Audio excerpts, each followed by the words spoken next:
What's up guys? Si Philip MC to. So, ito na po yung venue para sa Declaration of Independence. So, ito po yung flag. Diyan po. So, diyan po yung balcony. Pinaghanda ko na po yung mga dyan, parang mga clones ko.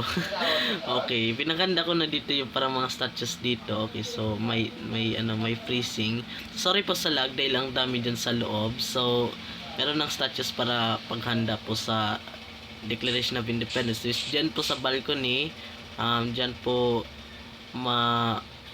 ma-happen yung independence. So, pagpasok niyo dito, meron ditong red carpet pagpasok niyo. At saka pagtingin niyo po sa loob, parang nasa Iglesia ni Cristo ka na. Parang nasa simbahan yung forma. So, ito po. Parang siyang batasang pambansa beach. Parang small version. So, linagyan ko ng mga sea lanterns para okay, parang na-hear ako ng cave sounds. So, yan, linagay ko ng sea lanterns para maliwanag ang tingin. So, dito sa podium na to, so in the upper podium ay yung parang dalawang tao sa batasang pambansa, which I don't know, parang hindi ko alam eh. Baka mga members ng Congress. So, dito naman sa bottom ng podium, dito po yung presidente, which ako yung president, diba?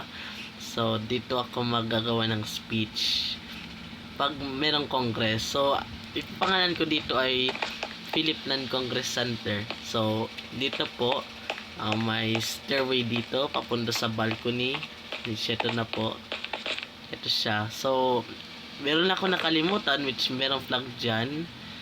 Naka horizontal position instead of vertical position. Sa batasang pambansa, ang watawat ng Pilipinas ay naka vertical position. So, ito po. Okay, so sa roof naman, ito niya, makita niyo. So, yan ang redstone na yan ay para yan sa fireworks, which the colors of the flag. Ito po. At saka, ako po yung cameraman, which ako po magsisilbi mag-recording, sound recording for editing. Mag-step ako sa plate at saka magpa-fireworks na. Para sa evening ko yan isisimula. So, yan po yung mga daylight sensors. Para yan sa loob. Para mas magandang tingin. So, di ko pa na-set yung date ng Declaration of Independence, pero gagawa ko ng official YouTube channel para sa Micronation. So, mag-leave a like and subscribe po kayo guys. So, okay guys, goodbye.